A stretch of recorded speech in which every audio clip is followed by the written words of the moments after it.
Hey, welcome to The Explainer. Today, we're diving into one of the most fascinating and, let's be honest, sometimes confusing cards in the tarot deck, the Seven of Cups.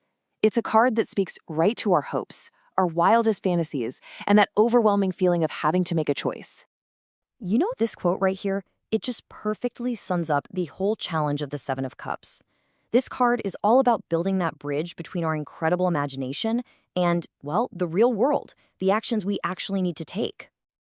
Okay, so what are we actually looking at with this card? What does it mean when it pops up in one of your readings?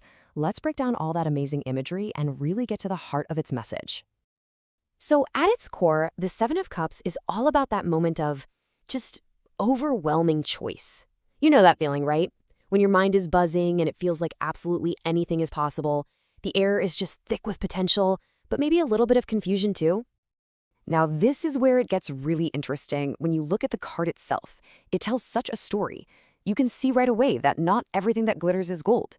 These cups, they're offering everything from riches and victory to, temptation and literal danger. It's a really powerful reminder that not every option floating around in the clouds is a genuine gift. So when this card appears upright in a reading, it's signaling a moment that is absolutely overflowing with potential.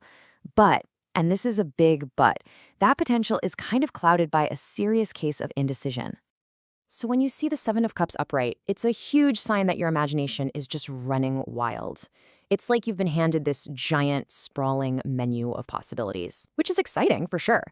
But as you can see from keywords like procrastination and illusion, it can also mean you get stuck just thinking about all the options instead of actually acting on any of them. And this slide just hits the nail on the head. It perfectly illustrates the card's main tension. You've got this tough job of figuring out which of these amazing-looking options are real, solid opportunities and which ones are just tempting fantasies that are going to lead you nowhere. It's all about discernment. I love this phrase. Shiny object syndrome is the perfect modern term for this card's ancient warning. It's that urge to chase every new idea that pops into your head, right? But you never actually commit to one. And really, it's often driven by a fear of missing out. The big problem, though, is that when you do that, you never make any real, tangible progress on anything. Okay, but what happens when this card is flipped upside down? The entire dynamic just shifts. Like the slide says, it's like the fog is finally lifting. We're moving away from that fantasy and indecision, and we're moving towards focus and real clarity. So the reversed card can carry one of two pretty distinct messages. On one hand, it can be great news. You're finally cutting through all the noise and you're gaining clarity.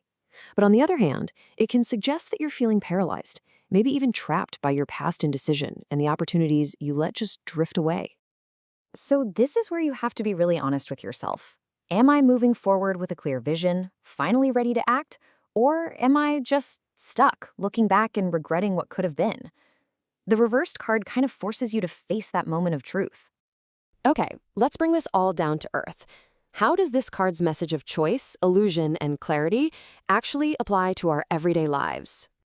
This table lays out the practical advice so clearly. In your love life, for instance, the upright card warns you against falling in love with just the idea of a perfect partner. Reversed, it pushes you to get clear on what you truly need. Same goes for your career. It's about moving from endless brainstorming to decisively picking one path and actually taking that first step. So, what is the ultimate takeaway from the Seven of Cups? It's a really powerful and actually pretty simple message. It's time to choose one of your best dreams and start turning it into your actual life. So here are 4 clear, actionable steps to help you work with this card's energy. Think of it like a roadmap to get from feeling overwhelmed to feeling empowered. You evaluate, you get real, you make a choice, and then, this is the most important part, you act. And we'll leave you with this final thought. The Seven of Cups isn't just asking you to dream. It's inviting you to look at all those beautiful floating cups in the clouds and decide which one you're finally ready to reach for and build into your reality.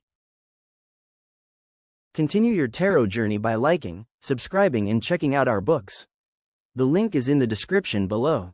Until next time, goodbye.